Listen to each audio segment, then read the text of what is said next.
Bienvenue dans l'émission Kanguka. Mon nom est Chris Ndikumana. Aujourd'hui, nous sommes lundi. J'espère que vous avez passé un excellent week-end et que vous avez pu vous reposer. Je salue tous les intercesseurs, tous ceux qui prient pour nous. Nous rendons grâce à Dieu pour vous et nous aussi nous prions pour vous. Nous sentons l'impact de vos prières. Rien de tout ce qui se passe dans Kanguka ne serait possible sans vos prières. La prière des enfants de Dieu. Continuez donc à prier pour nous. Nous avons besoin de vos prières. S'il y a quelque chose que vous gagnez à travers cette émission, je vous demande de prier pour nous, prier pour l'équipe Kanguka. Comme je le dis souvent, ne priez pas uniquement pour l'équipe Kanguka, mais priez également pour les partenaires de Kanguka, car c'est grâce à eux que nous pouvons avancer. Nous ne pourrions jamais accomplir ce que nous faisons sans des partenaires comme eux. Ils se donnent réellement parce qu'ils ont entendu la voix de Dieu et ils ont décidé d'utiliser leurs moyens pour soutenir cette œuvre. Priez pour eux afin que je suis leur permette de toujours soutenir cette œuvre. Que Dieu bénisse toute personne qui soutient cette œuvre d'une manière ou d'une autre. Que je suis se souvienne de vous. Nous prions toujours pour vous. Que toute la gloire revienne à je suis. Chaque lundi, je vous parle de la devise de Kanguka. Pour ceux qui sont nouveaux dans l'émission, le mot Kanguka veut dire réveillez-vous. Ça vient du Kirundi. Premièrement, il s'agit d'accepter la volonté de Dieu, même si elle est différente de la nôtre. Deuxièmement, prier tous les jours. Troisièmement, il est absolument interdit de se lamenter. Nous devons toujours rendre grâce à Dieu. Comme je le fais tous les lundis, je vais parler sur un des 3 points de la devise. Aujourd'hui, je vais parler sur le premier point, c'est-à-dire accepter la volonté de Dieu, même si elle est différente de la nôtre. Il est très difficile de le mettre en pratique parce que nous voulons toujours, dans notre nature, que les choses se passent comme nous voulons. Et nous nous demandons pourquoi certaines choses nous arrivent alors que nous sommes des enfants de Dieu. Il arrive même qu'on se compare aux païens, à ceux qui ne connaissent pas Dieu. J'aimerais vous demander d'abandonner cette mentalité. Ne vous comparez plus aux païens. Demandez-vous plutôt si vous êtes à l'endroit où Dieu veut que vous soyez. Demandez-vous si vous êtes dans la volonté de Dieu. C'est ce qui est le plus important. Avez-vous préparé votre journée? Comment est votre relation avec Dieu?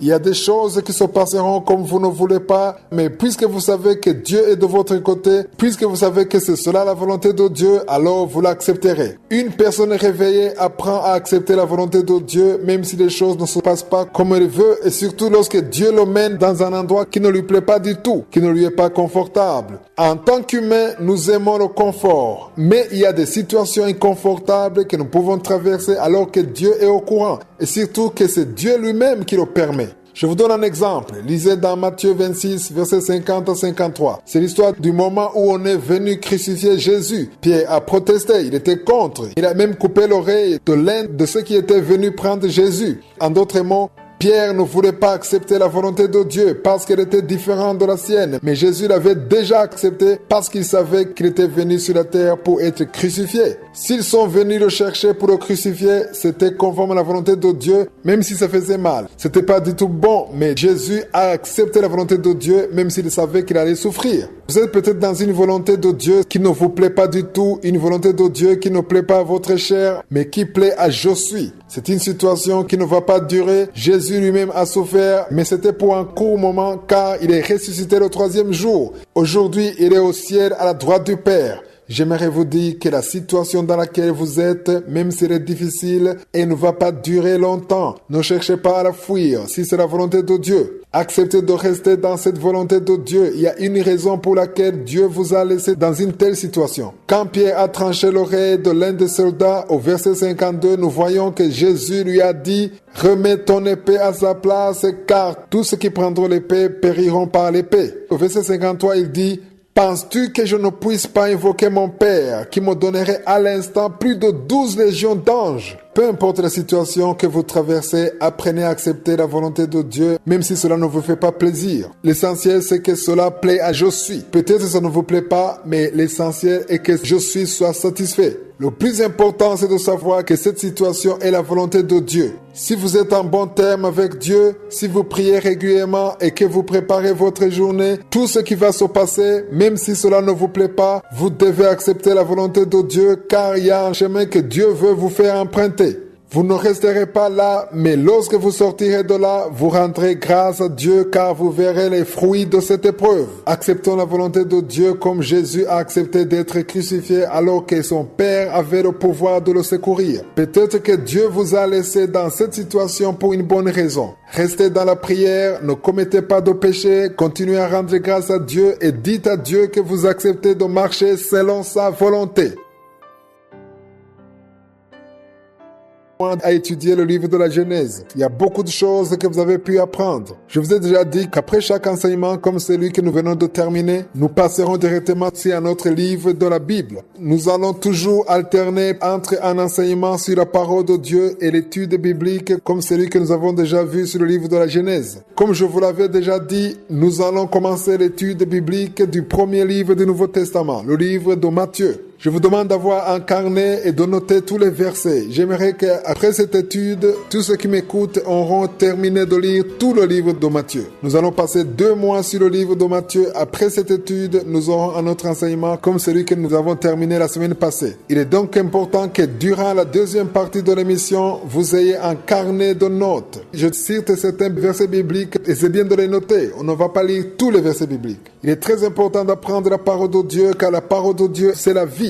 Jésus lui-même a dit que l'homme ne vivra pas de pain seulement, mais de toute parole qui sort de la bouche de Dieu. J'aimerais que vous sachiez que lorsque vous lisez la parole de Dieu, ce n'est pas uniquement le fait de connaître les histoires qui se sont passées ou juste pour satisfaire sa propre curiosité. Le principal but n'est pas de vous informer des choses qui se sont passées, mais c'est de vous transformer. La parole de Dieu transforme. C'est comme un miroir. Et il est plus facile de voir les choses que vous devez changer en vous. Avant de lire la parole de Dieu, vous devriez prier pour être connecté à Dieu afin de recevoir ce qui vient de l'Esprit de Dieu. L'Esprit de Dieu est là pour vous transformer.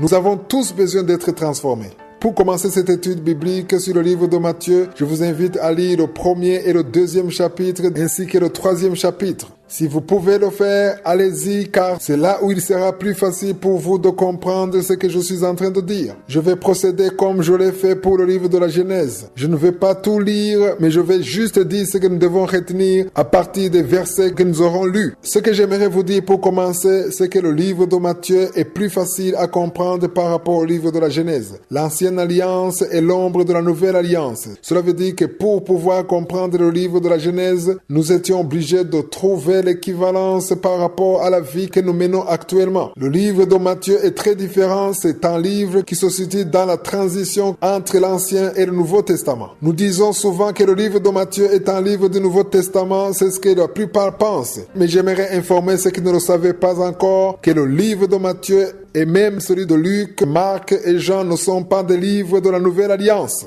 C'est plutôt la transition vers le Nouveau Testament, vers la Nouvelle Alliance. Dans tout ce que nous allons lire dans son livre, nous verrons que Jésus est arrivé au moment où ils étaient encore sous la loi de Moïse. L'œuvre de Jésus consistait de les faire passer de l'ancienne alliance vers la nouvelle alliance. La nouvelle alliance commence bel et bien lorsque Jésus est ressuscité des morts. C'est là où il a accompli ce qui a été dit depuis toujours. Nous le verrons plus tard. Lorsqu'il est mort, le voile qui se trouvait dans le temple a été déchiré en 2 parties. Signe qu'à travers sa mort, nous avons pu accéder à une autre dimension. Mais avant sa mort et sa résurrection, nous verrons que tout ce que nous allons lire concerne l'ancienne alliance. J'aimerais beaucoup l'expliquer, même si nous disons souvent que c'est le Nouveau Testament, nous devons savoir que le Nouveau Testament commence avec la mort et la résurrection de Jésus-Christ. C'est là où la puissance de l'Esprit de Dieu a été manifestée. Toutes choses ont été depuis ce jour-là changé. Nous le verrons au cours de cette semaine. Le livre de Matthieu commence dans le premier chapitre par la généalogie de Jésus-Christ. Tout le monde aimerait naître dans une bonne famille, mais Jésus a choisi de naître dans une famille modeste. Dans beaucoup de choses, le début est mieux que la fin. Regardez bien quand quelqu'un obtient un travail, par exemple. Les premiers jours, il est très content, il est respectueux envers tout le monde, il est courageux, il travaille bien, mais après 6 mois ou 1 année, les choses changent. Même dans le mariage, les premiers jours, les premières semaines, les premiers mois sont spéciaux. Même quand vous voyez le couple, vous vous dites que sans doute ce sont des jeunes mariés. Ils sont très amoureux, attentionnés l'un vers l'autre, ils font tout ensemble d'un commun accord. Mais plus le temps passe, plus les problèmes s'accumulent, alors ils ne sont plus comme avant. Le feu s'éteint petit à petit. Cela se passe dans tous les domaines. Quand vous achetez une voiture, vous en prenez soin, mais au fur et à mesure que le temps passe, vous ne vous en souciez plus vraiment. J'aimerais vous dire que nous devions nous soucier plus de la fin que du commencement. Le début peut être bien, mais la fin est la plus importante. Mieux vaut la fin d'une chose que son commencement. Dans tout ce que vous faites, souhaitez toujours une bonne fin. J'ai déjà vu qu'il y a ceux qui se soucient de la fin de toutes choses, dans tout ce qu'ils font, mais ils ne pensent pas à la fin de leur vie. Il y en a d'autres qui pensent à la fin de leur vie et qui pour cela souscrivent une assurance vie pour que leurs proches puissent recevoir une certaine somme après leur décès. D'autres écrivent un testament pour que leurs enfants sachent ce qui leur appartient. Ils pensent à leur fin dans ce monde. J'aimerais vous inviter à préparer votre fin pour que vous puissiez entrer dans une autre vie. Vous devez savoir que lorsque votre vie dans ce monde prendra fin, la vraie vie commencera. Beaucoup pensent que lorsqu'on meurt, c'en est fini de la vie, mais vous devez savoir que lorsque vous mourrez, c'est là que votre véritable vie commencera. Comment cela se passera-t-il? Dans Ecclésiaste chapitre 7 verset 8, il est écrit « Mieux vaut la fin d'une chose que son commencement ». Vous pouvez bien commencer et mal finir. Quelques-uns de ceux qui m'écoutent vivent très bien, rien ne leur manque. Dieu les a bénis, ils ont beaucoup d'argent, ils ont beaucoup de choses, ils n'ont aucun problème matériel, ils ont des enfants en bonne santé, des enfants intelligents. Ça, c'est un bon début. Dans ce monde, nous sommes au début. Si vous êtes en train de m'écouter, c'est parce que vous êtes dans ce monde, vous êtes en vie. Dans cette vie, nous sommes au début de notre vie. Nous devons tous comprendre que nous sommes au début de notre vie. Vous devez vous rappeler qu'il ne vous reste même pas 100 ans à vivre dans ce monde. Mais le jour où vous mourrez, vous irez dans une autre dimension parce que vous aurez quitté votre corps. C'est juste votre corps qui mourra, mais votre âme vivra éternellement. Lorsque vous mourrez, il y aura un transfert. Vous quitterez ce corps pour aller dans un autre monde spirituel. Ce sera la fin de ce monde et le début dans un autre monde. Je vous invite donc à penser à l'autre endroit où vous irez. Quel est cet endroit? L'essentiel, c'est de connaître où vous irez. Pensez-y car vous ne savez pas quand vous mourrez. Cela peut être aujourd'hui ou le mois prochain ou dans 10 ans, je ne sais pas. Commencez à préparer votre fin dans ce monde. Une fin qui sera le début d'une autre vie. Une vie qui est supérieure à la vie d'ici sur terre. Celui qui se sera repenti, qui aura quitté ses péchés et qui aura accepté Jésus-Christ comme son Seigneur et son Sauveur, aura un autre début dans un autre endroit. C'est-à-dire dans un monde spirituel. Parmi ceux qui témoignent en disant qu'ils ont été guéris après la prière que nous faisons dans cette émission chaque samedi, il y en a ceux qui me souhaitent une bonne fin et je vous en remercie beaucoup car moi aussi je souhaite avoir une bonne fin. C'est la chose que je demande toujours à Dieu. Que veut dire avoir une bonne fin? C'est finir en confessant toujours le nom de Jésus, en étant toujours en lui. C'est là une bonne fin, quand on reste dans le Seigneur jusqu'à la fin. Je souhaite à toute personne qui m'écoute de bien finir, de finir sa vie en étant toujours en Jésus-Christ. Fini en étant sauvé, en ayant une bonne relation avec Jésus, en ayant obtenu le pardon de ses péchés. Je vous souhaite, dans tout ce que vous faites, de savoir que votre vie prendra fin un jour et ce sera le début d'une autre vie. Que cette nouvelle vie vous conduise à vivre avec le Seigneur jusque dans l'éternité. Je vous souhaite de ne pas mourir dans vos péchés. Vous avez l'occasion d'accepter le Seigneur. Si vous ne vous êtes pas encore repenti, si vous n'êtes pas encore sauvé, vous pouvez vous agenouiller là où vous êtes, appelez Jésus, acceptez-le comme votre Seigneur et votre Sauveur. Si vous voulez notre assistance, appelez-nous au 00 257 75 11 47 39. Que nous avons commencé ce lundi l'étude biblique sur le livre de Matthieu. Je vous ai déjà dit que nous passerons 2 mois sur ce livre. J'espère que vous prendrez le temps de le lire. Nous avons déjà étudié le livre de la Genèse, nous y avons passé 3 mois. Aujourd'hui, je vous invite aussi à lire le livre de Matthieu. L'objectif, ce n'est pas seulement de lire, mais c'est aussi de comprendre ce que Josué veut nous enseigner. Hier, nous avons vu comment Dieu a accompli ce qu'il avait dit des années et des années à l'avance. Il avait dit que le Messie naîtrait à Bethléem, mais comme les mages croyaient que le roi naisse dans les palais, ils sont allés le chercher dans le palais d'Hérode. Hérode était le roi. Bethléem était une petite ville. Personne n'aurait cru que le roi naîtrait dans un tel endroit. Mais c'est cet endroit que Dieu a choisi. Jésus est né dans une étable. Il a choisi de s'humilier. Il a choisi une vie misérable, une vie d'un pauvre, pour pouvoir sauver ceux qui sont pauvres et les pécheurs. Il a choisi de devenir une personne méprisable parce qu'il savait que le moment venu, il serait élevé. Les versets 12 et 13 disent « Puis divinement avertis en songe de ne pas retourner vers Hérode, ils regagnèrent leur pays par un autre chemin. » Lorsqu'il fut arrivé, voici un ange du Seigneur apparut en songe à Joseph et dit « Lève-toi, prends le petit enfant et sa mère, fuis en Égypte et reste-y jusqu'à ce que je te parle, car Hérode cherchera le petit enfant pour le faire périr. » Imaginez-vous un enfant de Dieu qui fuit. Beaucoup n'ont pas encore compris comment fonctionnent les choses de Dieu. Dieu aurait pu protéger son enfant. Il aurait pu protéger Jésus là où il était. Hérode n'était pas plus fort que Dieu. Dieu pouvait leur envoyer son ange pour le protéger. Mais dans sa volonté et dans sa sagesse, il a accepté que son fils Jésus-Christ puisse se réfugier en Égypte. Certains n'acceptent pas la devise de Kanguka, mais je dis que nous devons accepter la volonté de Dieu, même lorsqu'elle est différente de la nôtre, car il y a des choses incompréhensibles pour nous. La plupart d'entre nous ne veulent pas céder, ils ne veulent pas accepter la défaite. Ils n'acceptent pas certaines situations et veulent que les choses se passent selon leur volonté. Pensez-vous que Dieu aurait accepté que son fils soit réfugié à cause d'un être humain comme Hérode? Dieu n'a pas été vaincu par Hérode, mais il y a une raison pour laquelle il a choisi que son fils se réfugie en Égypte. Dieu n'avait pas été incapable de le protéger, mais il avait ses propres raisons. C'est pourquoi nous devons accepter la volonté de Dieu, même lorsque nous ne le comprenons pas. J'aime beaucoup le verset 14. Il est écrit « Joseph se leva et prit de nuit le petit enfant et sa mère et se retira en Égypte. » Le verset 15 montre réellement que Dieu avait déjà prédit que le Fils de Dieu irait se réfugier en Égypte. Les versets 16 et 17 disent « Alors Hérode, voyant qu'il avait été joué par les mages, se dit dans une grande colère et il envoya tuer tous les enfants de moins de 2 ans, qui étaient à Bethléem et dans son territoire, selon la date dont ils étaient soigneusement enquis auprès des mages. Alors s'accomplit ce qui avait été annoncé par Jérémie le prophète. Ils ont tué tous les enfants de moins de 2 ans. Jérémie l'avait déjà prédit. Il est écrit au verset 18 et 19 ceci. On a entendu des cris à Rama, des pleurs et de grandes lamentations. Rachel pleure ses enfants et n'a plus voulu être consolée parce qu'ils ne sont plus. Quand Hérode fut mort,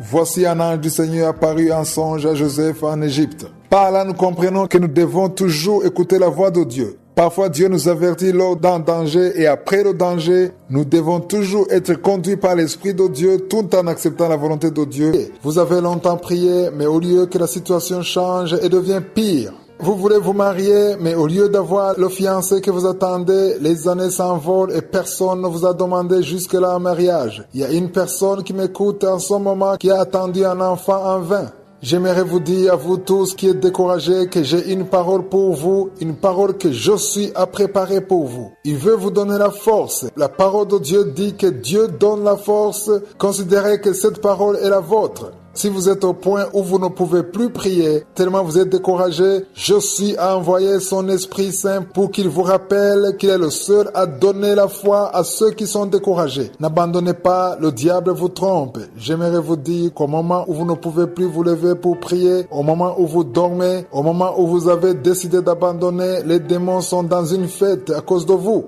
Mais je veux vous réveiller. Si vous êtes réveillé, c'est là où Dieu pourra agir. Dieu a entendu toutes les prières que vous avez faites, il entend toutes vos prières. Des fois, on perd la foi alors que notre bénédiction se trouve juste à la porte. Lisons dans Ésaïe 40, verset 29, il est écrit « Il donne de la force à celui qui est fatigué et il augmente la vigueur de celui qui tombe en défaillance. » Veut vous donner la force, il veut vous redonner la foi en lui et vous montrer que c'est possible. Même si vous êtes au point où vous vous dites que ce n'est plus possible, Dieu veut vous donner la force. Il vous dit qu'il est l'alpha et l'oméga. Ce qui est impossible aux hommes, lui est possible. N'écoutez plus les voix qui vous disent que ce n'est pas possible. Même si votre enfant est toujours malade, même si votre mari n'a pas encore changé ou votre femme n'a pas changé, au lieu de changer, ton partenaire ne fait que s'enfoncer dans le péché. Je suis capable. Il n'y a rien qui lui est impossible. Changez votre façon de concevoir la situation. Changez votre façon de voir les choses. Ayez à l'esprit dès cet instant que veut vous relever. Si vous êtes tombé, il vous tend sa main. Acceptez qu'il vous donne la force, qu'il vous fasse comprendre que c'est possible. Retournez dans la prière, dans le jeûne. Cessez de vous décourager, cessez de vous lamenter. Ne dites plus de mauvaises paroles, des paroles de désespoir. N'écoutez plus les voix de Satan, celles qui vous disent que c'est impossible, car c'est possible. Cette parole est pour vous qui êtes découragés. Vous avez attendu longtemps votre promotion et elle ne vient pas. Ce travail ne vient pas. Vous avez prié, vous avez demandé aux autres de prier pour vous. Mais je suis vous dis aujourd'hui qu'il a déjà fixé son heure. Il a son propre temps. Vous ne voyez rien, mais il y a quelque chose qui se passe dans le monde spirituel. Maintenant même, là où vous êtes, je ne sais pas dans quel pays où vous vous trouvez maintenant, mais je vous dis que maintenant même, en ce moment, la terre est en train de tourner autour du soleil, mais vous ne le voyez pas, vous ne le sentez même pas. Vous avez l'impression que la terre ne bouge pas, mais ce n'est pas la vérité, puisque la terre est en train de tourner autour du soleil. De la même façon que vous ne sentez pas la terre tourner, Dieu aussi est en train de vous faire rapprocher de votre bénédiction, même si vous ne le voyez pas, même si vous ne le sentez pas. Vous n'avez pas besoin de le voir, vous n'avez pas besoin de le sentir. Vous avez juste besoin de le croire. Croyez que cette parole est la vôtre parce qu'il veut vous redonner la force. Ne désespérez plus, commencez à changer votre façon de voir les choses. Dites à Satan que vous ne voulez plus écouter ses mensonges. Si vous êtes découragé, j'ai une parole pour vous aujourd'hui. Je suis capable de vous tirer de là. Il est capable de tracer pour vous le chemin. Il veut vous donner la force. Ne vous lamentez plus, commencez à rendre grâce dans cette même situation. N'attendez pas de rendre grâce quand vous en serez sortis. Commencez à rendre grâce pour cette parole, pour la force qu'il veut vous donner, la force de prier, la force de croire en lui, la force de confesser que c'est possible, même si les autres risquent de vous prendre pour un fou ou une folle, car un jour, vous le verrez et vous témoignerez. Deuxième partie. Hier, nous avons commencé l'étude biblique sur le livre de Matthieu. Comme je vous l'ai déjà dit, beaucoup pensent que le livre de Matthieu se trouve dans le Nouveau Testament parce que même dans la Bible, on écrit Nouveau Testament. Je vous dis que les 4 livres, à savoir Matthieu, Marc, Luc et Jean, ne sont pas en réalité des livres du Nouveau Testament. Par Nouveau Testament, je vais parler de la Nouvelle Alliance. Si on regarde de près, les personnages de ces livres se conformaient encore à l'Ancienne Alliance. On ne peut pas parler d'une Nouvelle Alliance sans qu'il y ait du sang versé. Jésus n'était pas encore mort sur la croix. La Nouvelle Alliance commence le jour où Jésus a été crucifié à la croix. Le voile qui protégeait le lieu très saint a été déchiré en deux. C'est là où nous sommes entrés dans le Nouveau Testament. Chaque fois qu'on parle de Jésus dans les 4 premiers livres du Nouveau Testament, nous voyons que sa mission était de les faire transiter de l'Ancien au Nouveau Testament. C'est ce qui faisait que les interlocuteurs de Jésus étaient tout le temps choqués par son langage, car ils avaient leur propre langage, ils suivaient encore la loi de Moïse. Jésus les a trouvés sous la loi de Moïse. Il leur disait que le temps est venu pour eux de quitter l'ancienne alliance vers la nouvelle alliance. Nous avons vu que tout ce qui se trouve dans l'ancienne alliance parle en réalité de Jésus. Nous avons vu dans le livre de la Genèse, l'arche de Noé, l'histoire d'Adam et Ève, tout ça parlait de Jésus. C'est pourquoi Jésus dit qu'il est venu non pour abolir la loi, mais pour l'accomplir. Il est venu accomplir toutes les prophéties qui parlaient de lui. La naissance de Jésus a accompli tout ce qui a été dit et écrit depuis longtemps. Hier, je vous ai parlé de la généalogie de Jésus-Christ, c'est-à-dire la famille dans laquelle il provient. Je vous disais hier que tous souhaiteraient naître dans une bonne famille. Il y a même ceux qui sont orgueilleux à cause de la famille dans laquelle ils sont nés, peut-être à cause de l'intelligence qui est connue chez les membres de sa famille ou bien leur mode de vie. Quoi qu'il en soit, chacun d'entre nous serait fier de naître dans une famille respectée, une bonne famille, mais Jésus, lui, a choisi de naître dans une famille modeste, une famille qui n'avait rien d'enviable. Si on lit dans Matthieu chapitre 1 verset 3, nous voyons Abraham, Isaac, Jacob, puis Judas. Judas a eu un enfant avec Tamar. Tamar était sa belle-fille. Ceux qui ont suivi l'étude biblique sur le livre de la Genèse, nous avons vu que Judas est allé chercher une prostituée. Il est tombé sur sa belle-fille, sans le savoir, c'est-à-dire la femme de son fils. Dans la généalogie de Jésus, on voit le nom du fils qui est né de cette prostituée. Au verset 5, nous voyons une autre femme. Son nom, c'est Rahab.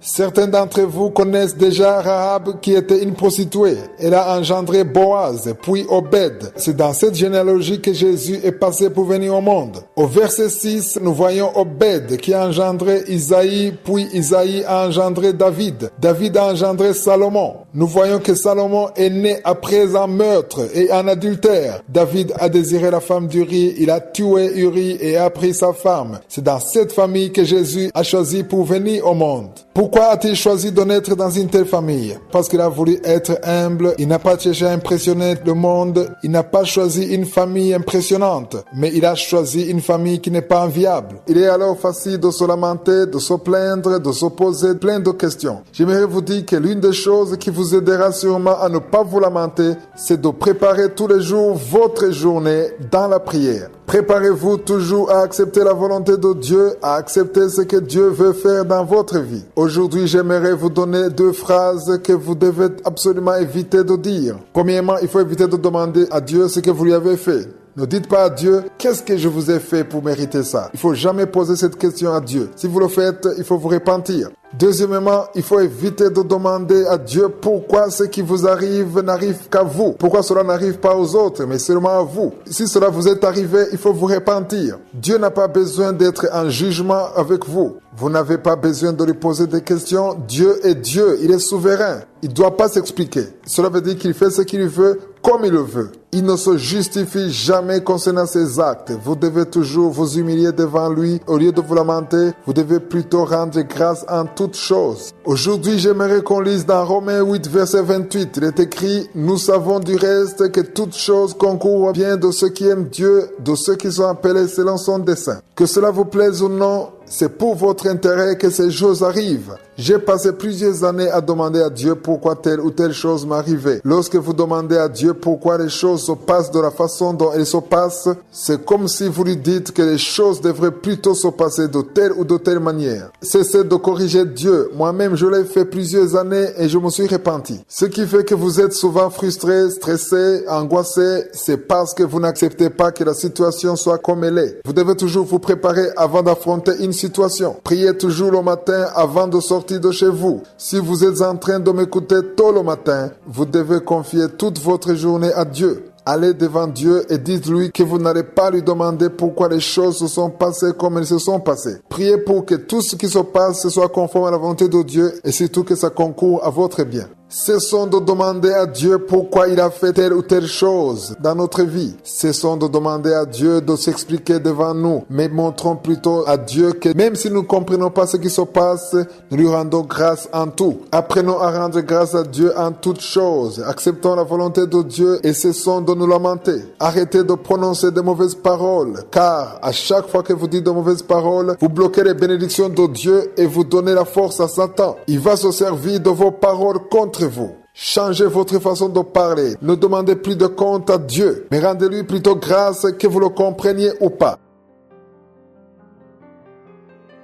Nous avons commencé l'étude biblique sur le livre de Matthieu. Je vous ai dit que nous passerons 2 mois sur ce livre. Je vous ai également dit que même si nous considérons que le livre de Matthieu est un livre du Nouveau Testament, en réalité, tout ce qui se passe dans le livre de Matthieu appartient à l'Ancien Testament. Le Nouveau Testament commence à la fin de ce livre. Lorsque Jésus est mort à la croix, le voile qui couvrait le lieu très saint a été déchiré en 2. C'est là où nous sommes entrés dans le Nouveau Testament. La mort de Jésus, sa victoire sur le péché et sur la mort marque le début du Nouveau Testament. Jésus n'est pas venu pour abolir la loi, mais il est venu pour accomplir la loi. Tout ce qui est arrivé à Jésus avait déjà été annoncé par les prophètes. Jérémie avait parlé de Jésus, Ésaïe avait déjà dit comment Jésus allait naître.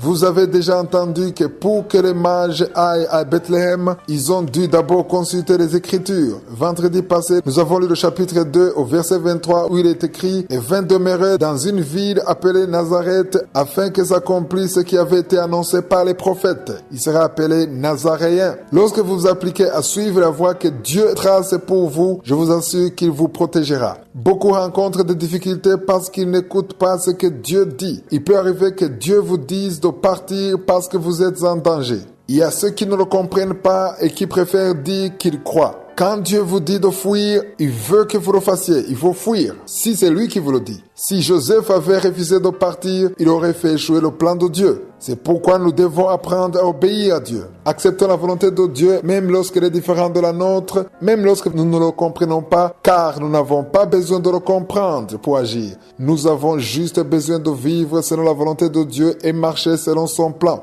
Il est le seul à savoir pourquoi. Il a son propre plan pour notre vie. Après la mort d'Hérode, Joseph a été encore une fois visité par l'ange qui lui a demandé de retourner en Israël, parce qu'Hérode était le danger. Le verset 23 dit qu'il est allé à Nazareth. Il n'y est pas allé par hasard. Il y est allé pour accomplir ce qui a été dit par les prophètes. Joseph et Marie ne faisaient jamais ce qu'ils voulaient, mais ils cherchaient toujours à accomplir la volonté de Dieu. L'Esprit de Dieu les visitait souvent à travers les songes. Il les guidait. Ils étaient toujours guidés par l'Esprit de Dieu. Vous verrez souvent que Jésus disait des choses qui devaient se passer pour que les Écritures soient accomplies. C'est pourquoi nous devons toujours accepter la volonté de Dieu, même si elle est différente de la nôtre, pour que nous marchions dans le plan de Dieu pour notre vie. C'est lui qui l'a préparé pour nous avant que nous venions au monde. Passons maintenant au chapitre 3. Je vous invite à le lire. C'est un chapitre très compréhensible. Dans ce chapitre, on nous parle de Jean-Baptiste. C'est le nom qu'on lui a donné parce qu'il baptisait. Il prêchait aussi la bonne nouvelle. Il disait à tous ceux qui l'écoutaient de se repentir à cause du royaume des cieux. Dans ce livre, le mot royaume des cieux est répété 32 fois. C'est une chose très importante à signaler. Ça montre l'importance du royaume de Dieu dans ce livre. Il nous est difficile de bien le comprendre parce que ces jours-ci, nous ne voyons pas beaucoup de royaumes. Mais du temps de Jean-Baptiste, c'était différent. Aujourd'hui, on nous parle de gouvernement et non de royaume. Lorsqu'on parle d'un royaume, ça veut dire qu'il y a un roi. Jean-Baptiste préparait le peuple d'Israël en leur demandant de se préparer pour le nouveau roi. Jésus est venu apporter le royaume de Dieu. Tous ceux qui croient en lui demeurent sous son commandement, sous son autorité. On a étudié le livre de la Genèse. Il y a beaucoup de choses que vous avez pu apprendre. Je vous ai déjà dit qu'après chaque enseignement comme celui que nous venons de terminer, nous passerons directement sur un autre livre de la Bible. Nous allons toujours alterner entre un enseignement sur la parole de Dieu et l'étude biblique comme celui que nous avons déjà vu sur le livre de la Genèse. Comme je vous l'avais déjà dit, nous allons commencer l'étude biblique du premier livre du Nouveau Testament, le livre de Matthieu. Je vous demande d'avoir un carnet et de noter tous les versets. J'aimerais qu'après cette étude, tous ceux qui m'écoutent auront terminé de lire tout le livre de Matthieu. Nous allons passer 2 mois sur le livre de Matthieu. Après cette étude, nous aurons un autre enseignement comme celui que nous avons terminé la semaine passée. Il est donc important que durant la deuxième partie de l'émission, vous ayez un carnet de notes. Je cite certains versets bibliques et c'est bien de les noter. On ne va pas lire tous les versets bibliques. Il est très important d'apprendre la parole de Dieu car la parole de Dieu, c'est la vie. Jésus lui-même a dit que l'homme ne vivra pas de pain seulement, mais de toute parole qui sort de la bouche de Dieu. J'aimerais que vous sachiez que lorsque vous lisez la parole de Dieu, ce n'est pas uniquement le fait de connaître les histoires qui se sont passées ou juste pour satisfaire sa propre curiosité. Le principal but n'est pas de vous informer des choses qui se sont passées, mais c'est de vous transformer. La parole de Dieu transforme. C'est comme un miroir et il est plus facile de voir les choses que vous devez changer en vous. Avant de lire la parole de Dieu, vous devriez prier pour être connecté à Dieu afin de recevoir ce qui vient de l'Esprit de Dieu. L'Esprit de Dieu est là pour vous transformer. Nous avons tous besoin d'être transformés. Pour commencer cette étude biblique sur le livre de Matthieu, je vous invite à lire le premier et le deuxième chapitre ainsi que le troisième chapitre. Si vous pouvez le faire, allez-y car c'est là où il sera plus facile pour vous de comprendre ce que je suis en train de dire. Je vais procéder comme je l'ai fait pour le livre de la Genèse. Je ne vais pas tout lire, mais je vais juste dire ce que nous devons retenir à partir des versets que nous aurons lus. Ce que j'aimerais vous dire pour commencer, c'est que le livre de Matthieu est plus facile à comprendre par rapport au livre de la Genèse. L'ancienne alliance est l'ombre de la nouvelle alliance. Cela veut dire que pour pouvoir comprendre le livre de la Genèse, nous étions obligés de trouver l'équivalence par rapport à la vie que nous menons actuellement. Le livre de Matthieu est très différent. C'est un livre qui se situe dans la transition entre l'Ancien et le Nouveau Testament. Nous disons souvent que le livre de Matthieu est un livre du Nouveau Testament. C'est ce que la plupart pensent. Mais j'aimerais informer ceux qui ne le savaient pas encore que le livre de Matthieu et même celui de Luc, Marc et Jean ne sont pas des livres de la Nouvelle Alliance. C'est plutôt la transition vers le Nouveau Testament, vers la Nouvelle Alliance. Dans tout ce que nous allons lire dans son livre, nous verrons que Jésus est arrivé au moment où ils étaient encore sous la loi de Moïse. L'œuvre de Jésus consistait de les faire passer de l'ancienne alliance vers la nouvelle alliance. La nouvelle alliance commence bel et bien lorsque Jésus est ressuscité des morts. C'est là où il a accompli ce qui a été dit depuis toujours. Nous le verrons plus tard. Lorsqu'il est mort, le voile qui se trouvait dans le temple a été déchiré en 2 parties. Signe qu'à travers sa mort, nous avons pu accéder à une autre dimension. Mais avant sa mort et sa résurrection, nous verrons que tout ce que nous allons lire concerne l'ancienne alliance. J'aimerais beaucoup l'expliquer, même si nous disons souvent que c'est le Nouveau Testament, nous devons savoir que le Nouveau Testament commence avec la mort et la résurrection de Jésus-Christ. C'est là où la puissance de l'Esprit de Dieu a été manifestée. Toutes choses ont été depuis ce jour-là changées. Nous le verrons au cours de cette semaine. Le livre de Matthieu commence dans le premier chapitre par la généalogie de Jésus-Christ. Tout le monde aimerait naître dans une bonne famille, mais Jésus a choisi de naître dans une famille modeste. Dans beaucoup de choses, le début est mieux que la fin. Regardez bien quand quelqu'un obtient un travail, par exemple. Les premiers jours, il est très content, il est respectueux envers tout le monde, il est courageux, il travaille bien, mais après 6 mois ou une année, les choses changent. Même dans le mariage, les premiers jours, les premières semaines, les premiers mois sont spéciaux. Même quand vous voyez le couple, vous vous dites que sans doute ce sont des jeunes mariés. Ils sont très amoureux, attentionnés l'un vers l'autre. Ils font tout ensemble d'un commun accord. Mais plus le temps passe, plus les problèmes s'accumulent, alors ils ne sont plus comme avant. Le feu s'éteint petit à petit. Cela se passe dans tous les domaines. Quand vous achetez une voiture, vous en prenez soin, mais au fur et à mesure que le temps passe, vous ne vous en souciez plus vraiment. J'aimerais vous dire que nous devions nous soucier plus de la fin que du commencement. Le début peut être bien, mais la fin est la plus importante. Mieux vaut la fin d'une chose que son commencement. Dans tout ce que vous faites, souhaitez toujours une bonne fin. J'ai déjà vu qu'il y a ceux qui se soucient de la fin de toutes choses, dans tout ce qu'ils font, mais ils ne pensent pas à la fin de leur vie. Il y en a d'autres qui pensent à la fin de leur vie et qui pour cela souscrivent une assurance vie pour que leurs proches puissent recevoir une certaine somme après leur décès. D'autres écrivent un testament pour que leurs enfants sachent ce qui leur appartient. Ils pensent à leur fin dans ce monde. J'aimerais vous inviter à préparer votre fin pour que vous puissiez entrer dans une autre vie. Vous devez savoir que lorsque votre vie dans ce monde prendra fin, la vraie vie commencera.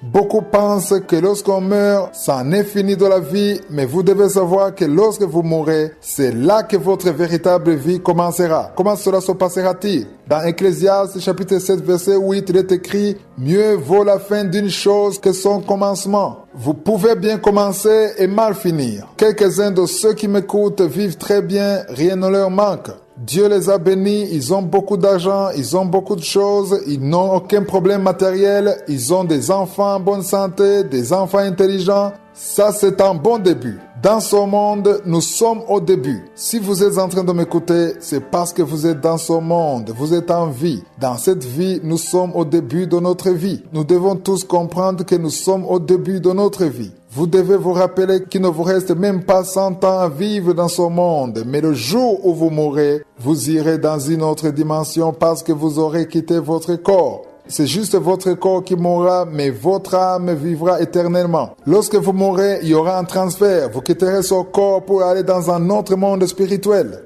Ce sera la fin de ce monde et le début dans un autre monde. Je vous invite donc à penser à l'autre endroit où vous irez. Quel est cet endroit? L'essentiel, c'est de connaître où vous irez. Pensez-y car vous ne savez pas quand vous mourrez. Cela peut être aujourd'hui ou le mois prochain ou dans 10 ans, je ne sais pas. Commencez à préparer votre fin dans ce monde. Une fin qui sera le début d'une autre vie. Une vie qui est supérieure à la vie d'ici sur terre. Celui qui se sera repenti, qui aura quitté ses péchés et qui aura accepté Jésus-Christ comme son Seigneur et son Sauveur, aura un autre début dans un autre endroit. C'est-à-dire dans un monde spirituel. Parmi ceux qui témoignent en disant qu'ils ont été guéris après la prière que nous faisons dans cette émission chaque samedi, il y en a ceux qui me souhaitent une bonne fin et je vous en remercie beaucoup car moi aussi je souhaite avoir une bonne fin. C'est la chose que je demande toujours à Dieu. Que veut dire avoir une bonne fin? C'est finir en confessant toujours le nom de Jésus, en étant toujours en lui. C'est là une bonne fin, quand on reste dans le Seigneur jusqu'à la fin. Je souhaite à toute personne qui m'écoute de bien finir, de finir sa vie en étant toujours en Jésus-Christ. Fini en étant sauvé, en ayant une bonne relation avec Jésus, en ayant obtenu le pardon de ses péchés. Je vous souhaite, dans tout ce que vous faites, de savoir que votre vie prendra fin un jour et ce sera le début d'une autre vie. Que cette nouvelle vie vous conduise à vivre avec le Seigneur jusque dans l'éternité. Je vous souhaite de ne pas mourir dans vos péchés. Vous avez l'occasion d'accepter le Seigneur. Si vous ne vous êtes pas encore repenti, si vous n'êtes pas encore sauvé, Vous pouvez vous agenouiller là où vous êtes, appelez Jésus, acceptez-le comme votre Seigneur et votre Sauveur. Si vous voulez notre assistance, appelez-nous au 00 257 75 11 47 39. Que nous avons commencé ce lundi l'étude biblique sur le livre de Matthieu. Je vous ai déjà dit que nous passerons 2 mois sur ce livre. J'espère que vous prendrez le temps de le lire. Nous avons déjà étudié le livre de la Genèse, nous y avons passé 3 mois. Aujourd'hui, je vous invite aussi à lire le livre de Matthieu. L'objectif, ce n'est pas seulement de lire, mais c'est aussi de comprendre ce que Josué veut nous enseigner. Hier, nous avons vu comment Dieu a accompli ce qu'il avait dit des années et des années à l'avance. Il avait dit que le Messie naîtrait à Bethléem, mais comme les mages croyaient que le roi naisse dans les palais, ils sont allés le chercher dans le palais d'Hérode. Hérode était le roi. Bethléem était une petite ville. Personne n'aurait cru que le roi naîtrait dans un tel endroit. Mais c'est cet endroit que Dieu a choisi. Jésus est né dans une étable. Il a choisi de s'humilier. Il a choisi une vie misérable, une vie d'un pauvre, pour pouvoir sauver ceux qui sont pauvres et les pécheurs. Il a choisi de devenir une personne méprisable parce qu'il savait que le moment venu, il serait élevé. Les versets 12 et 13 disent « Puis divinement avertis en songe de ne pas retourner vers Hérode, ils regagnèrent leur pays par un autre chemin. Lorsqu'il fut arrivé, voici un ange du Seigneur apparut en songe à Joseph et dit « Lève-toi, prends le petit enfant et sa mère, fuis en Égypte et reste-y jusqu'à ce que je te parle, car Hérode cherchera le petit enfant pour le faire périr. » Imaginez-vous un enfant de Dieu qui fuit. Beaucoup n'ont pas encore compris comment fonctionnent les choses de Dieu. Dieu aurait pu protéger son enfant. Il aurait pu protéger Jésus là où il était. Hérode n'était pas plus fort que Dieu. Dieu pouvait leur envoyer son ange pour le protéger. Mais dans sa volonté et dans sa sagesse, il a accepté que son fils Jésus-Christ puisse se réfugier en Égypte. Certains n'acceptent pas la devise de Kanguka, mais je dis que nous devons accepter la volonté de Dieu, même lorsqu'elle est différente de la nôtre, car il y a des choses incompréhensibles pour nous. La plupart d'entre nous ne veulent pas céder, ils ne veulent pas accepter la défaite. Ils n'acceptent pas certaines situations et veulent que les choses se passent selon leur volonté. Pensez-vous que Dieu aurait accepté que son fils soit réfugié à cause d'un être humain comme Hérode? Dieu n'a pas été vaincu par Hérode, mais il y a une raison pour laquelle il a choisi que son fils se réfugie en Égypte. Dieu n'avait pas été incapable de le protéger, mais il avait ses propres raisons. C'est pourquoi nous devons accepter la volonté de Dieu, même lorsque nous ne le comprenons pas. J'aime beaucoup le verset 14. Il est écrit « Joseph se leva et prit de nuit le petit enfant et sa mère et se retira en Égypte. » Le verset 15 montre réellement que Dieu avait déjà prédit que le Fils de Dieu irait se réfugier en Égypte. Les versets 16 et 17 disent « Alors Hérode, voyant qu'il avait été joué par les mages, se dit dans une grande colère et il envoya tuer tous les enfants de moins de 2 ans, qui étaient à Bethléem et dans son territoire, selon la date dont ils étaient soigneusement enquis auprès des mages. Alors s'accomplit ce qui avait été annoncé par Jérémie le prophète. Ils ont tué tous les enfants de moins de 2 ans. Jérémie l'avait déjà prédit. Il est écrit au verset 18 et 19 ceci. On a entendu des cris à Rama, des pleurs et de grandes lamentations. Rachel pleure ses enfants et n'a plus voulu être consolée parce qu'ils ne sont plus. Quand Hérode fut mort,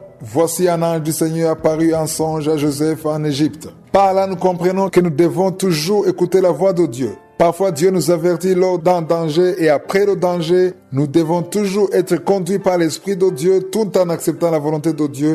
Vous avez longtemps prié, mais au lieu que la situation change et devienne pire. Vous voulez vous marier, mais au lieu d'avoir le fiancé que vous attendez, les années s'envolent et personne ne vous a demandé jusque-là un mariage. Il y a une personne qui m'écoute en ce moment qui a attendu un enfant en vain. J'aimerais vous dire à vous tous qui êtes découragés que j'ai une parole pour vous, une parole que je suis à préparer pour vous. Il veut vous donner la force. La parole de Dieu dit que Dieu donne la force. Considérez que cette parole est la vôtre. Si vous êtes au point où vous ne pouvez plus prier, tellement vous êtes découragé, Josué a envoyé son Esprit Saint pour qu'il vous rappelle qu'il est le seul à donner la foi à ceux qui sont découragés. N'abandonnez pas, le diable vous trompe. J'aimerais vous dire qu'au moment où vous ne pouvez plus vous lever pour prier, au moment où vous dormez, au moment où vous avez décidé d'abandonner, les démons sont dans une fête à cause de vous. Mais Josué veut vous réveiller. Si vous êtes réveillé, c'est là où Dieu pourra agir. Dieu a entendu toutes les prières que vous avez faites, il entend toutes vos prières. Des fois, on perd la foi alors que notre bénédiction se trouve juste à la porte.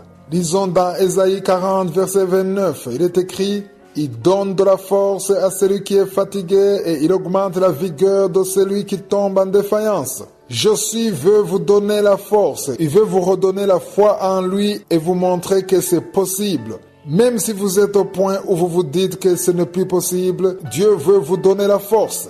Il vous dit qu'il est l'alpha et l'oméga. Ce qui est impossible aux hommes, lui est possible. N'écoutez plus les voix qui vous disent que ce n'est pas possible. Même si votre enfant est toujours malade, même si votre mari n'a pas encore changé ou votre femme n'a pas changé, au lieu de changer, ton partenaire ne fait que s'enfoncer dans le péché. Jésus est capable. Il n'y a rien qui lui est impossible. Changez votre façon de concevoir la situation. Changez votre façon de voir les choses. Ayez à l'esprit dès cet instant que Jésus veut vous relever. Si vous êtes tombé, il vous tend sa main. Acceptez qu'il vous donne la force, qu'il vous fasse comprendre que c'est possible. Retournez dans la prière, dans le jeûne. Cessez de vous décourager. Cessez de vous lamenter. Ne dites plus de mauvaises paroles, des paroles de désespoir. N'écoutez plus les voix de Satan, celles qui vous disent que c'est impossible, car c'est possible.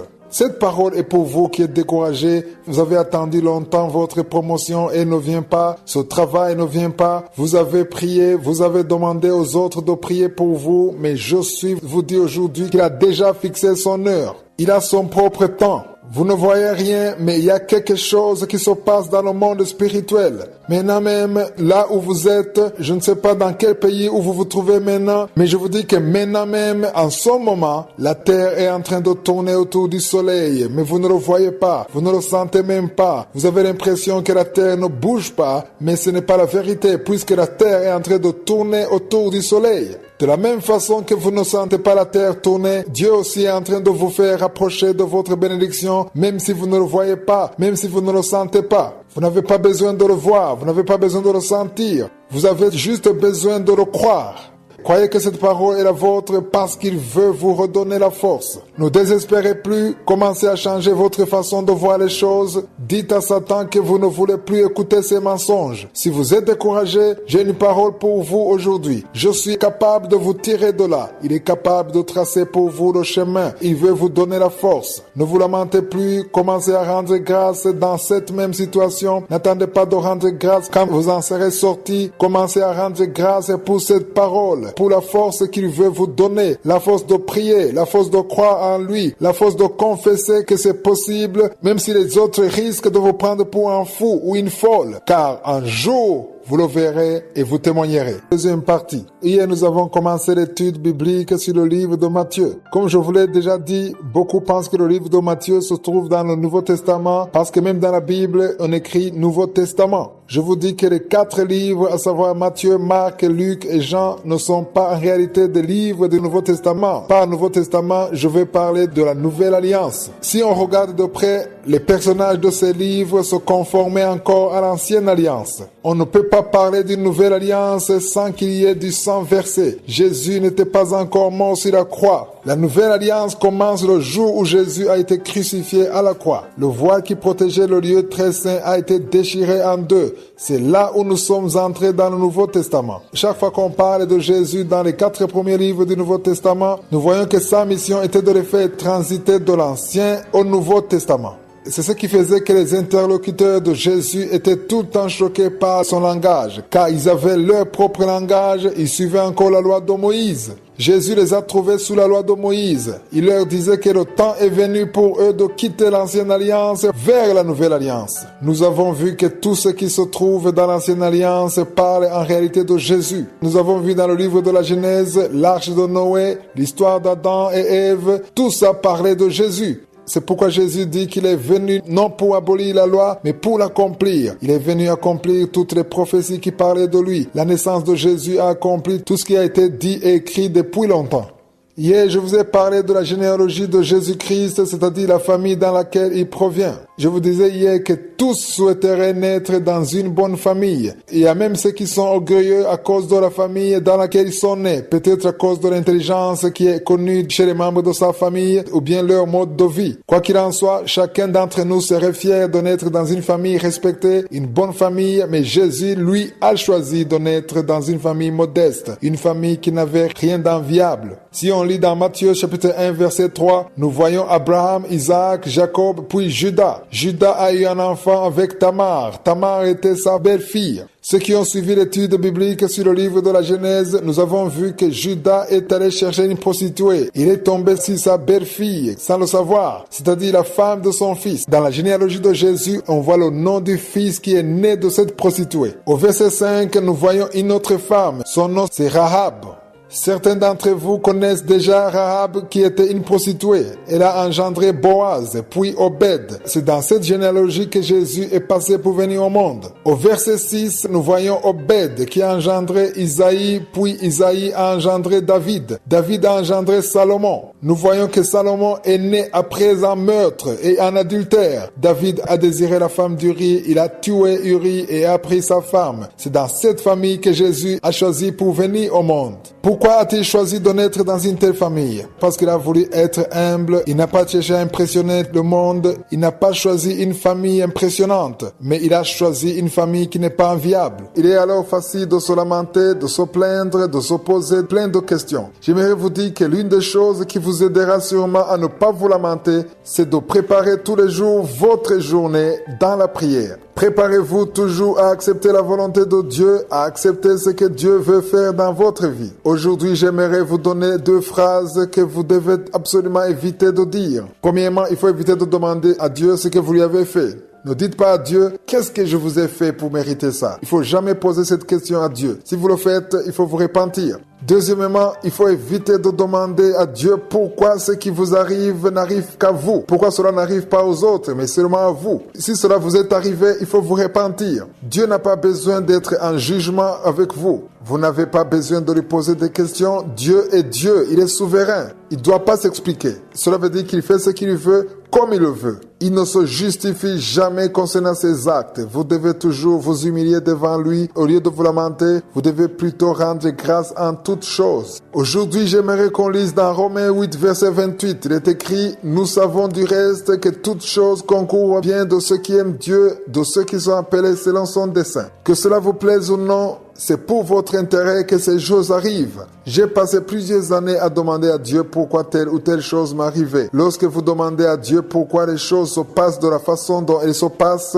c'est comme si vous lui dites que les choses devraient plutôt se passer de telle ou de telle manière. Cessez de corriger Dieu. Moi-même, je l'ai fait plusieurs années et je me suis repenti. Ce qui fait que vous êtes souvent frustré, stressé, angoissé, c'est parce que vous n'acceptez pas que la situation soit comme elle est. Vous devez toujours vous préparer avant d'affronter une situation. Priez toujours le matin avant de sortir de chez vous. Si vous êtes en train de m'écouter tôt le matin, vous devez confier toute votre journée à Dieu. Allez devant Dieu et dites-lui que vous n'allez pas lui demander pourquoi les choses se sont passées comme elles se sont passées. Priez pour que tout ce qui se passe soit conforme à la volonté de Dieu et surtout que ça concourt à votre bien. Cessons de demander à Dieu pourquoi il a fait telle ou telle chose dans notre vie. Cessons de demander à Dieu de s'expliquer devant nous, mais montrons plutôt à Dieu que même si nous ne comprenons pas ce qui se passe, nous lui rendons grâce en tout. Apprenons à rendre grâce à Dieu en toutes choses. Acceptons la volonté de Dieu et cessons de nous lamenter. Arrêtez de prononcer de mauvaises paroles, car à chaque fois que vous dites de mauvaises paroles, vous bloquez les bénédictions de Dieu et vous donnez la force à Satan. Il va se servir de vos paroles contre vous. Changez votre façon de parler. Ne demandez plus de compte à Dieu, mais rendez-lui plutôt grâce que vous le compreniez ou pas. Nous avons commencé l'étude biblique sur le livre de Matthieu. Je vous ai dit que nous passerons 2 mois sur ce livre. Je vous ai également dit que même si nous considérons que le livre de Matthieu est un livre du Nouveau Testament, en réalité, tout ce qui se passe dans le livre de Matthieu appartient à l'Ancien Testament. Le Nouveau Testament commence à la fin de ce livre. Lorsque Jésus est mort à la croix, le voile qui couvrait le lieu très saint a été déchiré en 2. C'est là où nous sommes entrés dans le Nouveau Testament. La mort de Jésus, sa victoire sur le péché et sur la mort marque le début du Nouveau Testament. Jésus n'est pas venu pour abolir la loi, mais il est venu pour accomplir la loi. Tout ce qui est arrivé à Jésus avait déjà été annoncé par les prophètes. Jérémie avait parlé de Jésus, Ésaïe avait déjà dit comment Jésus allait naître. Vous avez déjà entendu que pour que les mages aillent à Bethléem, ils ont dû d'abord consulter les Écritures. Vendredi passé, nous avons lu le chapitre 2 au verset 23 où il est écrit « Et vint demeurer dans une ville appelée Nazareth afin que s'accomplisse ce qui avait été annoncé par les prophètes. Il sera appelé Nazaréen. » Lorsque vous vous appliquez à suivre la voie que Dieu trace pour vous, je vous assure qu'il vous protégera. Beaucoup rencontrent des difficultés parce qu'ils n'écoutent pas ce que Dieu dit. Il peut arriver que Dieu vous dise de partir parce que vous êtes en danger. Il y a ceux qui ne le comprennent pas et qui préfèrent dire qu'ils croient. Quand Dieu vous dit de fuir, il veut que vous le fassiez. Il faut fuir, si c'est lui qui vous le dit. Si Joseph avait refusé de partir, il aurait fait échouer le plan de Dieu. C'est pourquoi nous devons apprendre à obéir à Dieu. Acceptons la volonté de Dieu, même lorsqu'elle est différente de la nôtre, même lorsque nous ne le comprenons pas, car nous n'avons pas besoin de le comprendre pour agir. Nous avons juste besoin de vivre selon la volonté de Dieu et marcher selon son plan. Il est le seul à savoir pourquoi. Il a son propre plan pour notre vie. Après la mort d'Hérode, Joseph a été encore une fois visité par l'ange qui lui a demandé de retourner en Israël, parce qu'Hérode était le danger. Le verset 23 dit qu'il est allé à Nazareth.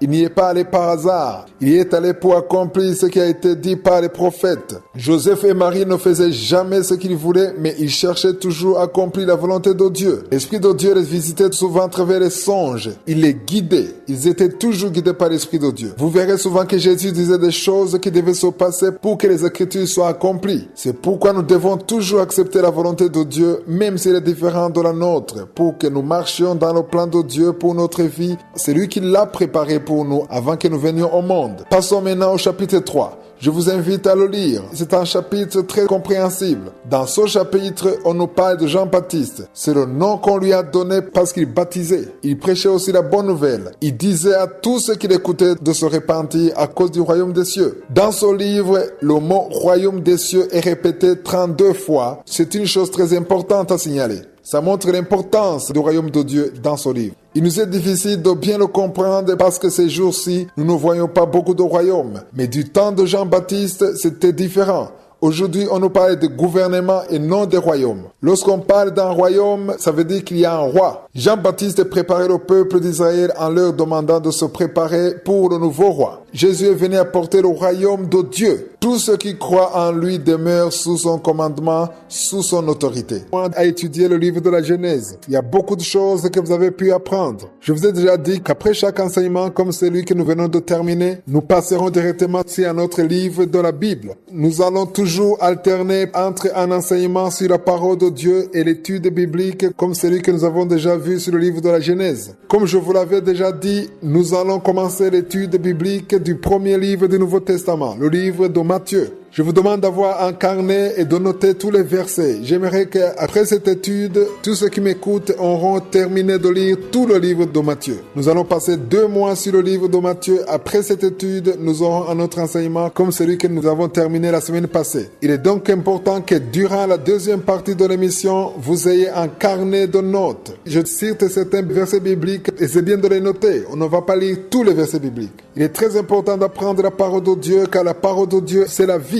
Jésus lui-même a dit que l'homme ne vivra pas de pain seulement, mais de toute parole qui sort de la bouche de Dieu. J'aimerais que vous sachiez que lorsque vous lisez la parole de Dieu, ce n'est pas uniquement le fait de connaître les histoires qui se sont passées ou juste pour satisfaire sa propre curiosité. Le principal but n'est pas de vous informer des choses qui se sont passées, mais c'est de vous transformer. La parole de Dieu transforme. C'est comme un miroir. Et il est plus facile de voir les choses que vous devez changer en vous. Avant de lire la parole de Dieu, vous devriez prier pour être connecté à Dieu afin de recevoir ce qui vient de l'Esprit de Dieu. L'Esprit de Dieu est là pour vous transformer. Nous avons tous besoin d'être transformés. Pour commencer cette étude biblique sur le livre de Matthieu, je vous invite à lire le premier et le deuxième chapitre ainsi que le troisième chapitre. Si vous pouvez le faire, allez-y, car c'est là où il sera plus facile pour vous de comprendre ce que je suis en train de dire. Je vais procéder comme je l'ai fait pour le livre de la Genèse. Je ne vais pas tout lire, mais je vais juste dire ce que nous devons retenir à partir des versets que nous aurons lus. Ce que j'aimerais vous dire pour commencer, c'est que le livre de Matthieu est plus facile à comprendre par rapport au livre de la Genèse. L'ancienne alliance est l'ombre de la nouvelle alliance. Cela veut dire que pour pouvoir comprendre le livre de la Genèse, nous étions obligés de trouver l'équivalence par rapport à la vie que nous menons actuellement. Le livre de Matthieu est très différent. C'est un livre qui se situe dans la transition entre l'Ancien et le Nouveau Testament. Nous disons souvent que le livre de Matthieu est un livre du Nouveau Testament. C'est ce que la plupart pensent. Mais j'aimerais informer ceux qui ne le savaient pas encore que le livre de Matthieu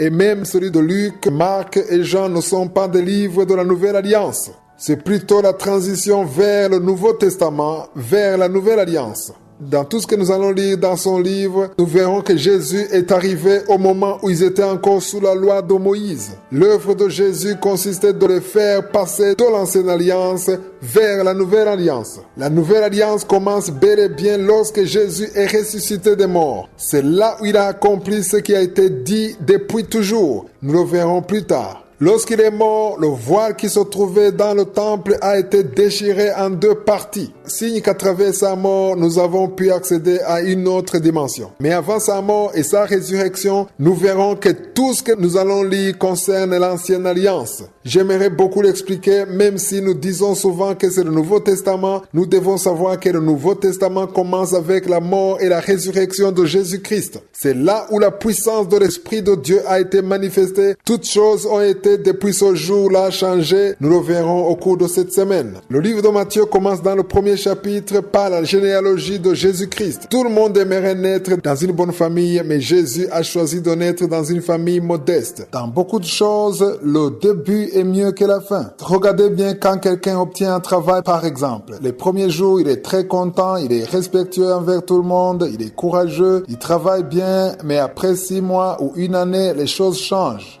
Même dans le mariage, les premiers jours, les premières semaines, les premiers mois sont spéciaux.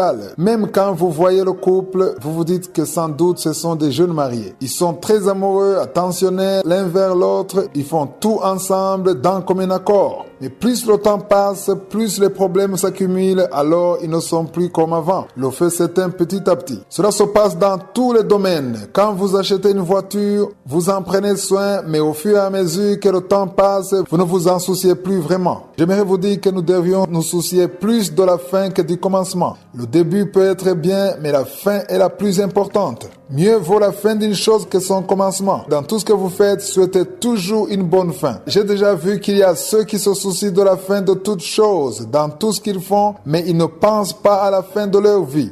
Il y en a d'autres qui pensent à la fin de leur vie et qui pour cela souscrivent une assurance vie pour que leurs proches puissent recevoir une certaine somme après leur décès. D'autres écrivent un testament pour que leurs enfants sachent ce qui leur appartient. Ils pensent à leur fin dans ce monde. J'aimerais vous inviter à préparer votre fin pour que vous puissiez entrer dans une autre vie. Vous devez savoir que lorsque votre vie dans ce monde prendra fin, la vraie vie commencera. Beaucoup pensent que lorsqu'on meurt, c'en est fini de la vie, mais vous devez savoir que lorsque vous mourrez, c'est là que votre véritable vie commencera. Comment cela se passera-t-il? Dans Ecclésiaste chapitre 7 verset 8, il est écrit « Mieux vaut la fin d'une chose que son commencement ». Vous pouvez bien commencer et mal finir. Quelques-uns de ceux qui m'écoutent vivent très bien, rien ne leur manque.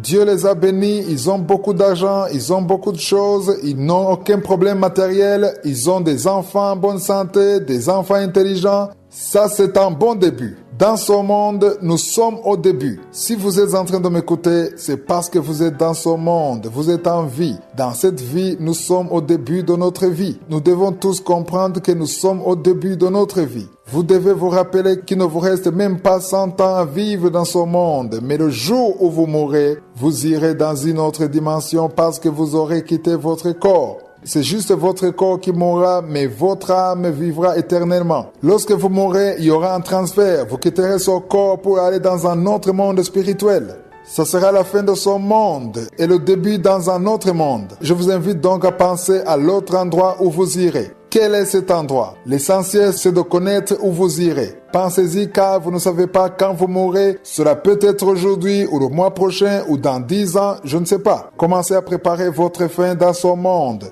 Une fin qui sera le début d'une autre vie. Une vie qui est supérieure à la vie d'ici sur terre. Celui qui se sera repenti, qui aura quitté ses péchés et qui aura accepté Jésus-Christ comme son Seigneur et son Sauveur, aura un autre début dans un autre endroit. C'est-à-dire dans un monde spirituel. Parmi ceux qui témoignent en disant qu'ils ont été guéris après la prière que nous faisons dans cette émission chaque samedi, il y en a ceux qui me souhaitent une bonne fin et je vous en remercie beaucoup car moi aussi je souhaite avoir une bonne fin. C'est la chose que je demande toujours à Dieu. Que veut dire avoir une bonne fin? C'est finir en confessant toujours le nom de Jésus, en étant toujours en lui. C'est là une bonne fin, quand on reste dans le Seigneur jusqu'à la fin. Je souhaite à toute personne qui m'écoute de bien finir, de finir sa vie en étant toujours en Jésus-Christ. Fini en étant sauvé, en ayant une bonne relation avec Jésus, en ayant obtenu le pardon de ses péchés. Je vous souhaite, dans tout ce que vous faites, de savoir que votre vie prendra fin un jour et ce sera le début d'une autre vie. Que cette nouvelle vie vous conduise à vivre avec le Seigneur jusque dans l'éternité. Je vous souhaite de ne pas mourir dans vos péchés. Vous avez l'occasion d'accepter le Seigneur. Si vous ne vous êtes pas encore repenti, si vous n'êtes pas encore sauvé, vous pouvez vous agenouiller là où vous êtes, appelez Jésus, acceptez-le comme votre Seigneur et votre Sauveur. Si vous voulez notre assistance, appelez-nous au 00 257 75 11 47 39.